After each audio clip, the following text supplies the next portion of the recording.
আজ তিনি পৃথিবী ছেড়ে চলে গেছেন, কিন্তু মনে হলো এক বিশাল অভিভাবক আমাদের ছেড়ে চলে গেছে, যে অভিভাবকের ছায়ার নিচে আমাদের নিরাপদ মনে হতো। শত সংকট এবং শোকের মাঝেও মনে হতো নিজেকে অনেকটা নির্ভরশীল। তিনি আজ আমাদের কাছ থেকে চলে গেছেন।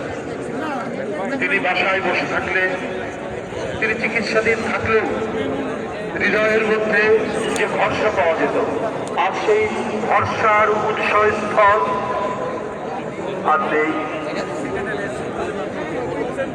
চোখ দিয়ে পানি না পড়লেও হৃদয়ের মধ্যে আজকে সারা জাতি তাদের অস্ত্র ধরছে।